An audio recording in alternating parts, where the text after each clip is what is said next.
Hello everyone, welcome to my YouTube channel being a best teacher. So आज की इस video में हम डिस्कस करेंगे कि 2021 एग्जाम्स के लिए क्या एग्जाम स्ट्रैटेजी अपनाई जाए। बिकॉज यहाँ पे दो क्वेश्चंस अराइज होते हैं जो मैंने इस बार अपनी संडे बातचीत में भी लिए थे कि एग्जाम्स जो हैं वो आपके ऑनलाइन होंगे या ऑफलाइन होंगे। ये क्वेश्चन है सबसे पहले कि ऑनलाइन एग्जाम्स होने वाले हैं या एग्जाम्स ऑफलाइन होंगे। इसके अलावा हमारे पास क्वेश्चन है कि सब्जेक्टिव एग्जाम होंगे या ऑब्जेक्टिव एग्जाम्स होंगे। तो यहाँ पे ये दो क्वेश्चंस अराइज होते हैं। अब यहाँ पे सभी यूनिवर्सिटीज के स्टूडेंट्स का एक क्वेश्चन रहता है, मेरी यूनिवर्सिटी के बताओ ऑनलाइन होंगे या ऑफलाइन होंगे, मेरी यूनिवर्सिटी के बताओ दो सब्जेक्टिव होंगे या ऑब्जेक्टिव होंगे, और होंगे तो किस तरीके से, बिकॉज टाइम नहीं है। और कब होंगे एग्जाम्स? ऑब्वियसली अब देखिए लॉकडाउन खुलना शुरू हो गया है हर जगह पे, तो एग्जाम्स कैन हैपन लाइक अब डेट शीट वगैरह आ सकती है, प्रोसीजर चालू हो जाएगा। तो यहाँ पे है कि एग्जाम्स के लिए स्ट्रैटेजी हम क्या बनाए, कि क्या हमारी एग्जाम की स्ट्रैटेजी हो कि जो हम फॉलो करें। तो एग्जाम स्ट्रैटेजी की अगर मैं बात करूं और ऑब्जेक्टिव और सब्जेक्टिव ऑनलाइन ऑफलाइन की कंक्लूड करते हैं इसको, कि आपके एग्जाम्स आपको देखना है आपकी यूनिवर्सिटी में 2020 में एग्जाम्स कैसे हुए थे। अब आप एक चीज सुनिएगा यहाँ पे कि 2020 में कोविड अचानक से आया, वहां पे सिस्टम वाज नॉट रेडी। कोई भी यूनिवर्सिटी या गवर्नमेंट के बड़े बड़े सिस्टम्स रेडी नहीं थे कि कैसे हैंडल करना है। किसी को नहीं पता था कि सिचुएशन ऐसी भी आ सकती है, कभी ऐसी कोई बीमारी आएगी कि लोग घरों में लॉक हो जाएंगे, लॉकडाउन लग जाएगा सिटीज में। तो वहां पर देश में, नॉट ओनली इन सिटीज, देश में तो कोई भी रेडी नहीं था। एजुकेशन से बात करूं तो यूनिवर्सिटी स्कूल्स रेडी नहीं थे। तो स्टिल उन्होंने लास्ट ईयर किसी ना किसी तरह एग्जाम्स कंडक्ट कराए और लेट हर यूनिवर्सिटी के एग्जाम्स हुए थे। जो एग्जाम्स कहीं आपके मार्च में होने थे वो सितंबर में हुए थे। तो आप देख सकते हो कितना ये स्ट्रेच हुआ, कितना लॉन्ग रहा। तो लॉस ऑफ एजुकेशन हुआ। फिर भी खुद ही से ही स्ट्रैटेजी, बिना गवर्नमेंट की किसी भी क्राइटेरिया के, कोई एजुकेशन डिपार्टमेंट से आया नहीं था, उससे पहले ही कोई यूनिवर्सिटी से नोटिस नहीं आया था, उससे पहले ही कॉलेजेस ने ऑनलाइन क्लास लगा दी थी। बहुत सारे कॉलेजेस ने, मेजरली, कुछ ने नहीं लगाई थी तो उन्होंने नोटिस आने के बाद लगा दी थी। तो ये बड़ा अच्छा स्टेप था। यहाँ पे एजुकेशन का ज्यादा लॉस नहीं हुआ। बट ऑब्वियसली देखिए, जो ऑफलाइन में एग्जाम हम एक दूसरे से बातचीत करके सीखते हैं, जिस तरीके से सीखते हैं, तो वो ऑनलाइन में बिल्कुल पॉसिबल नहीं है। ऑनलाइन में हम लगा लीजिए, अगर हमारा 100% अचीवमेंट ऑनलाइन में, ऑनलाइन में आपका जो हम बोलते हैं कि 70 to 80% आपका अचीवमेंट होता है नॉलेज का। और ऐसा क्यों होता है? देखिए, क्योंकि जब हम नॉलेज लेते हैं, जब हम इंस्टीट्यूट में जाते हैं, कॉलेजेस में जाते हैं, तो वहां पे हम एक दूसरे से बहुत कुछ सीखते हैं जो कि ऑफलाइन मोड में पॉसिबल नहीं है। तो लर्निंग हम बोल देते हैं लिमिटेड कहीं ना कहीं हो जाती है। ऑफलाइन में तो ऑब्वियसली प्रैक्टिकल नॉलेज जाके सीखते हैं, तो वो अलग ही लेवल है। अब वो पॉसिबल नहीं है आने वाले कुछ टाइम के लिए। एग्जाम्स हो जाए वही बड़ी बात है। और एग्जाम्स इस साल आपके देखिए, मेजरली जितनी भी यूनिवर्सिटीज हैं वो आपके एग्जाम्स ऑनलाइन ही कंडक्ट कराएंगी। इसके पीछे कारण, बिकॉज लॉकडाउन खुलेगा तो एक रूम में इतने सारे स्टूडेंट्स हैं। स्पेशली बीएड के पॉइंट ऑफ व्यू से मैं बात करूं तो बहुत लोग बीएड करते हैं। एक बहुत वास्ट कोर्स है, फेमस कोर्स है, जो बहुत सारे स्टूडेंट्स करते हैं। तो यहाँ पे इतने सारे स्टूडेंट्स को एग्जाम उनका कंडक्ट कराना वो पॉसिबल नहीं है ऑफलाइन मोड पे। गवर्नमेंट की बहुत सारी प्रोटोकॉल्स हैं कि इतने लोगों को इतने रूम में बिठाना है, और इस तरीके से एग्जाम कंडक्ट नहीं हो सकते हैं। अगर ऑफलाइन कराएंगे तो ऑनलाइन ही होंगे, ये 99% फिक्स्ड है आपका। अब बात आती है सब्जेक्टिव होंगे या ऑब्जेक्टिव आपके एग्जाम्स होंगे। आपको अपना माइंड लगाना है और कंपेयर करो कि लास्ट ईयर कैसे हुए थे और इस ईयर कैसे होंगे। आपकी यूनिवर्सिटी ने लास्ट ईयर एक क्राइटेरिया फॉलो किया होगा। वो क्राइटेरिया क्या है आपको देखना है कि 2020 में मेरी यूनिवर्सिटी ने सब्जेक्टिव एग्जाम्स लिए थे या ऑब्जेक्टिव एग्जाम्स लिए थे। और वैसे ही आपके एग्जाम्स इस ईयर भी होने की पूरे चांसेस हैं। क्योंकि वो एक क्राइटेरिया वहां पे यूनिवर्सिटी ने फॉलो किया है। लास्ट ईयर जब सिस्टम रेडी नहीं था, इस साल तो फिर भी सिस्टम रेडी है।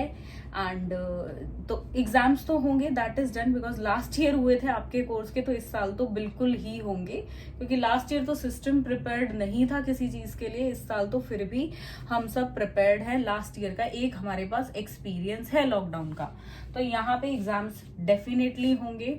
एंड अगर आप फाइनल सेमेस्टर में हैं तो बिल्कुल होंगे। बाकी आप कंपेयर कीजिए 2020 को आपकी यूनिवर्सिटी ने क्या किया था, और उसी हिसाब से अपनी प्रिपरेशन रखें। अब ये नहीं है अगर आप ऑब्जेक्टिव के लिए प्रिपेयर कर रहे हैं तो आप सब्जेक्टिव को छोड़ दें। बाय चांस 99% तो पक्का वैसे ही होंगे, बाय चांस वैसे नहीं हुए तो 1% जो आपके एग्जाम सब्जेक्टिव हो गए, ऑब्जेक्टिव हुए थे, या सब्जेक्टिव हुए थे तो ऑब्जेक्टिव हो गए, तो ऐसे केस में आप स्टक हो जाएंगे। तो वो आपको नहीं होना है। आप दोनों के हिसाब से प्रिपेयर करें। और जब आप देखिए थ्योरीज पढ़ते हैं, नॉलेज अपने अंदर पूरी तरह ले लेते हैं, आपको सब्जेक्टिव नॉलेज मिलती है, तो उसमें से सब्जेक्टिव नॉलेज में से ऑब्जेक्टिव करना बहुत आसान हो जाता है, क्योंकि सब्जेक्टिव में से ही ऑब्जेक्टिव क्वेश्चंस बनाए जाते हैं। So you have to prepare definitely. पहले सब्जेक्टिव पे फोकस करें, सब्जेक्टिव को फिर डिटेल में ही रखें, ज्यादा डिटेल में ना जाए। जब ऑब्जेक्टिव की बात आएगी तो आप उसके लिए अच्छे से प्रिपेयर कर सकते हैं। तो यहाँ पे ये दो चीज़ों का आपको ध्यान रखना है।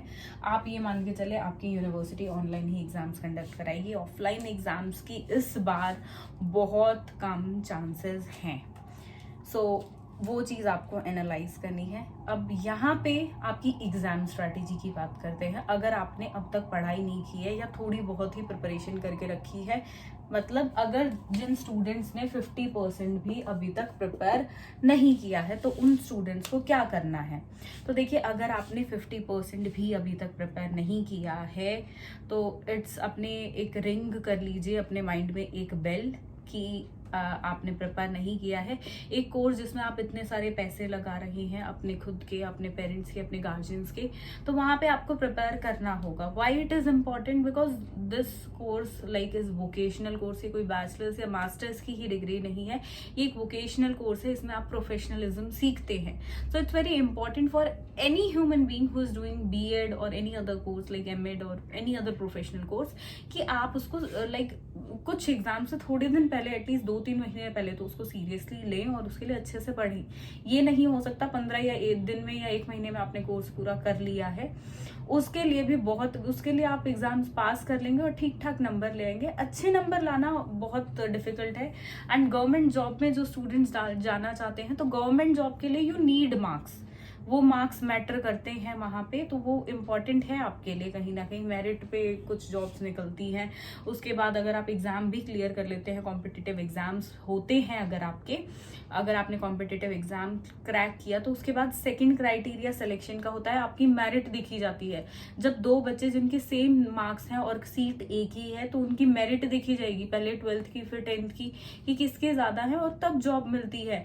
और बीएड की उसमें 10th 12th का तो बाद में आता है, पहले बीएड, फिर आपका बैचलर्स, फिर आपकी 12th की डिग्री, 10th की डिग्री, तो इनका क्राइटेरिया बनता है। So you definitely have to focus on the marks as well. And knowledge तो सबसे इम्पोर्टेंट है ही, कि सिर्फ मार्क्स पे फोकस नहीं करना है कि एग्जाम में मैं अच्छे नंबर ले आया लिख लाख के और मुझे आता प्रैक्टिकली कुछ नहीं है, तो ऑब्वियसली वो तो काम तमाम है उसमें, तो वो चीज़ तो बिल्कुल करनी नहीं है। तो नॉलेज पे ध्यान देना है, मार्क्स पे भी ध्यान देना है कि किस तरीके से आप ज़्यादा स्कोर कर सकते हैं, और स्पेशली आपका अगर गवर्नमेंट जॉब आपका टारगेट है तो ये चीज़ें अपनाएं आप।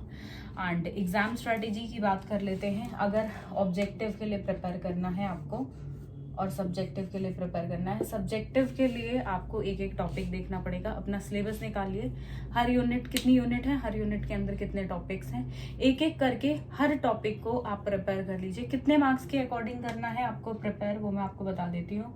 आप इसको सिर्फ 10 से 15 नंबर के लिए हर टॉपिक को प्रिपेयर करिए। मतलब आपको उसको समझना है कि हर एक टॉपिक होता है, उसका मतलब क्या है, उसके टाइप्स, कैरेक्टरिस्टिक्स, नेचर, उसके एडवांटेजेस, डिसएडवांटेजेस, सोर्सेज, जितना भी उस टॉपिक के अकॉर्डिंग ज़रूरी है। तो उतना आप उसके लिए प्रिपेयर करिए। क्वांटिटी की तरफ नहीं जाना है कि मैं 10 पेज कैसे भरूंगा, इतना तो कंटेंट बुक में नहीं है, मेरे को 10 बुक खरीदनी पड़ेंगी, ऐसा नहीं है। एक बुक सफिशिएंट होती है, जो भी अच्छी बुक हो, जो आपकी यूनिवर्सिटी रिकमेंड करती हो, आपका इंस्टीट्यूट, आपकी कॉलेज रिकमेंड करते हो, उनको ले एंड उनसे आप पढ़ाई कर सकते हैं। एंड वहाँ पे क्वांटिटी की तरफ नहीं भागना है, क्वालिटी की तरफ भागना है। एक टॉपिक को पूरा कंप्लीट करिए। अब चाहे वो टॉपिक 4 पेज में आ जाए, 5 पेज में, और दूसरा टॉपिक वहीं 10-15 के हिसाब से आप प्रिपेयर करें, 6-7 में आ जाए या 8 तक मैक्सिमम चला जाए, तो ये टॉपिक टू टॉपिक डिफर करता है। क्वांटिटी की तरफ नहीं भागना है, क्वालिटी की तरफ भागना है कि हाँ मुझे समझ आ गया, मैंने अपने शब्दों में लिख पाऊं। रटा रटाया आंसर नहीं लिखना है, बुकिश लगता है और बुकिश लैंग्वेज चीटेड भी लगती है। तो अपनी लैंग्वेज में लिखें, सबसे सॉर्टेड और बेस्ट आंसर आपका होगा। तो ये चीजें करें। इसके लिए ऑब्जेक्टिव के लिए देखिए, ऑब्जेक्टिव क्वेश्चंस के लिए आपको ऑब्जेक्टिव क्वेश्चंस की जरूरत पड़ेगी। सब्जेक्टिव आप प्रिपेयर कर लेते हैं तो ऑब्जेक्टिव पे जाना बहुत इजीली है, स्विच करना। फिर आपको बस क्वेश्चंस चाहिए और खुद से उनको सॉल्व करना है। तो क्वेश्चंस आपको मिलेंगे। Even we have e books, like e books भी हैं, उनकी हार्ड कॉपीज भी हैं, तो आप वो भी ले सकते हैं। यहाँ पे मैं आपको बुक दिखा देती हूँ, दिस बुक, ये वाली बुक है। अगर आप ये लेना चाहते हैं ये ले सकते हैं। अदरवाइज हमारे चैनल पर ही यूट्यूब पे बहुत सारी ऐसी वीडियोस डली हुई हैं जो आप देख सकते हैं हर एक सब्जेक्ट की, तो वहाँ पे आपकी ऑब्जेक्टिव की भी प्रिपरेशन हो जाएगी। प्लस आप अगर सर्फ करेंगे तो और भी चैनल्स हैं, और भी गूगल पे आपको क्वेश्चंस मिल जाएंगे। इवन आपको किसी और यूनिवर्सिटी का भी क्वेश्चन पेपर मिलता है ऑब्जेक्टिव का, क्योंकि सिलेबस हम ओवरऑल इंडिया की सभी यूनिवर्सिटीज को कंपेयर करें तो 70 to 80% सभी का सिलेबस सेम होता है। तो आप दूसरी यूनिवर्सिटी के भी क्वेश्चन पेपर सॉल्व करें, और ऐसे बहुत सारे क्वेश्चन पेपर मैंने चैनल पे डाले हुए हैं।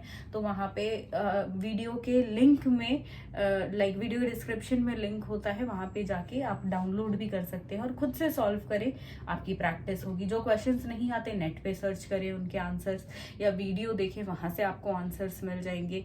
अब कोई टॉपिक आपको लगे ये तो ऑब्जेक्टिव में आ गया, मैंने इसकी तो सब्जेक्टिव प्रिपरेशन की ही नहीं, तो वहां पे आप ऑब्जेक्टिव से सब्जेक्टिव पे स्विच करें और सब्जेक्टिव के लिए प्रिपेयर कर सकते हैं। तो देखिए, थोड़ा सा एक्स्ट्रा एफर्ट्स इस बार के स्टूडेंट्स हैं। आप कोविड में आपने घर बैठे पढ़ाई की है एंड ऑनलाइन क्लासेस ली हैं, ऑफलाइन आपको जाना नहीं पड़ा, आराम से क्लासेस ली हैं, हार्डवर्क ज्यादा नहीं लगा। तो यहाँ पे एग्जाम्स में तो आपको ऑब्वियसली कुछ ना कुछ तो करना पड़ेगा, तो यहाँ पे आपकी ये एक्स्ट्रा एफर्ट्स होगी। तो लाइटली लाने कि मैं तो जब यूनिवर्सिटी की साइड से कोई नोटिफिकेशन आएगा तब प्रिपरेशन करूंगा या करूंगी। यूनिवर्सिटी की साइड से प्रिपरेशन नोटिफिकेशन 1 महीने पहले आया, 15 दिन पहले आपकी डेट शीट आई, आपको पता चला इस मोड में एग्जाम होने हैं, एंड आपका 1 हफ्ते पहले आया एडमिट कार्ड, एंड देन आप दे रहे हैं एग्जाम। इतने सब्जेक्ट्स आप 1 महीने में कर सकते हैं। अपने आप को 1 महीना भी मैक्सिमम टाइम अपने आप को लेकर चले, इससे ज्यादा टाइम नहीं लेकर चले। ये अपने दिमाग में बिठा ले चीज, और अब आपको कैसे प्रिपेयर करना है वो करें। आप अपने सब्जेक्ट्स को पहले ही कर रख दे। अगर टाइम बच जाता है, आपको लगता है अभी तो नोटिफिकेशन आया नहीं और मैंने तो कोर्स कर लिया, वो एक अचीवमेंट है एक स्टूडेंट के लिए। And a student who is going to be a teacher, जो एक बीइंग अ टीचर का प्रोफेशनल कोर्स कर रहा है, तो ये एक अचीवमेंट है आपके लिए और बहुत अच्छी बात है। बाद में आपको सिर्फ रिवाइज करना होगा, डेली बेसिस पे थोड़ा थोड़ा पढ़े। डेली क्लासेस आती हैं ऐसी कि कुछ स्टूडेंट्स रेगुलर लेते हैं, कुछ स्टूडेंट्स लेते ही नहीं हैं। 15 मिनट की रोज क्लास अगर आप लेते हैं, या एक, चलो अभी तक आपने क्लासेस नहीं लिए, एक प्रीवियस क्लास ले ली, एक जो ऑनगोइंग क्लासेस हैं वो ले ली, तो यहाँ पे आपका सिलेबस बहुत इजीली कवर होगा एंड आपको चीजें समझ आएंगी। क्योंकि देखिए, अगर आप इंस्टीट्यूट से क्लासेस लेते हैं तो वहां पे आपको दोबारा एक स्टूडेंट को चीजें नहीं कराई जाती है, बिकॉज उनके पास मिनिमम 100 बच्चे तो होते ही हैं हर इंस्टीट्यूट के पास, तो उनके पास दिक्कत आ जाती है, वो हर स्टूडेंट के क्लैरिफिकेशंस नहीं ले सकते हैं। तो रिकॉर्डेड लेक्चर्स का वी हैव अ यूट्यूब का प्लेटफॉर्म है, ऐसी बहुत सारी देखिए अदर सोर्सेज भी हैं जहां से आप इंफॉर्मेशन गैदर कर सकते हैं। तो just make benefit of it, अपने लिए फायदा उठाएं उनका एंड उनको यूज करें, because they are for you only. But prepare करना स्टार्ट कर दें, सब्जेक्टिव ऑब्जेक्टिव दोनों के लिए, एंड प्रिपेयर करें कि देखें कि लास्ट ईयर मेरी यूनिवर्सिटी ने एग्जाम कैसे लिए थे और उसी तरीके से प्रिपेयर करना शुरू कर दें। सो ये रहेगी आपकी एग्जाम स्ट्रैटेजी। आई होप बहुत क्वेश्चंस आ रहे थे इससे रिलेटेड, मैं अपनी साइड से जितना क्लियर कर सकती थी अपने एनालिसिस ऑब्जर्वेशन के हिसाब से वो मैंने आपको इस वीडियो में क्लियर करने की कोशिश की है। देखिए प्रिपेयर तो आपको दोनों तरीके से करना पड़ेगा and you have to make the extra efforts, because online degree आप ऑफलाइन मोड में इस बार, और सॉरी ऑफलाइन की डिग्री दैट इज लाइक आप जाकर क्लासेस लेते थे रेगुलर की प्रॉपरली, वो आपने इस बार ऑनलाइन और घर बैठे ली है। तो यहाँ पे आपको एग्जाम्स के टाइम पे तो हार्ड वर्क बिल्कुल देना पड़ेगा, क्योंकि सब चीज़ों में आपका ही फायदा हो वो नहीं हो सकता है। कुछ बेनिफिट्स मिले हैं तो कुछ एक्स्ट्रा एफर्ट्स भी बिल्कुल डिमांडिंग लाइफ में हर मोड पे होते हैं, एजुकेशन के साथ भी सेम है। और आज के जो माहौल चल रहा है इस ईयर में स्पेशली ये बिल्कुल रहेगा। अब लाइटली क्यों ना लें, क्योंकि लास्ट ईयर भी बहुत स्टूडेंट्स की बैक आई थी, चीटिंग केसेस बने थे, एंड तो वो चीज़ें ना करें। ये ना सोचे ऑनलाइन ही तो एग्जाम होंगे मैं चीटिंग कर लूँगा, because many time I heard students की ये कर लेंगे। बहुत बैक केसेस बने थे जिन स्टूडेंट्स के बने हैं और आज तक सॉल्व नहीं हुए हैं, उनसे पूछिए कि उनकी डिग्री अटकी हुई है इतने, अब वो डिग्री अटकी रहेगी। अब जो सोचो 28 या 29 में जो अपना बीएड कर रहा है, 26 27 में कर रहा है, उसके पास एक 30 ईयर्स की एज तक एक गवर्नमेंट जॉब को देने का मतलब एक टाइम पीरियड होता है, 32 तक होता है, तो उसके 1-2 चांसेस तो ऐसे ही वेस्ट चले जाएंगे। तो चीटिंग करने का बिल्कुल इस बारे में सोचे भी ना, अपनी मेहनत से एग्जाम दे। और obviously you are going to be teachers man, why we need to like cheat. ये हम बच्चों को कभी नहीं बोलेंगे कि चीटिंग कर लो, तो हम कैसे कर सकते हैं, तो इस चीज़ का आपको बिल्कुल ध्यान रखना है। बाकी स्ट्रैटेजी एग्जाम्स की ये रहेगी। डेली क्लासेस चैनल पे आती हैं, मैं कोशिश करूंगी और क्लासेस लाई जाए, दिन में 2-2 3-3 क्लासेस मैं पुट करने की कोशिश करूंगी। But finish your syllabus before your exams, because you don't know exams किस मोड से हो जाए। So this was the conclusion of this video and hope so आपको आज का वीडियो ये पसंद आया होगा एंड आपके डाउट्स क्लियर हुए होंगे। जो डेली बेसिस पे ना जाने मैंने कितने क्वेश्चंस मुझे मिले हैं, मैंने ये सेशन आपका ये क्वेश्चन लिया था संडे बातचीत में, उसके अलावा भी देखिए बहुत सारे स्टूडेंट्स को स्टिल डाउट थे। That is why I like on demand I am making this video कि आप सभी के डाउट्स क्लियर हो जाएं। एंड कैसा लगा ये वीडियो कमेंट बॉक्स में लिख के जरूर बताएं। कोई भी डाउट हो तो कमेंट बॉक्स में आप फ्रीली लिख सकते हैं। So thank you for watching this video and do share this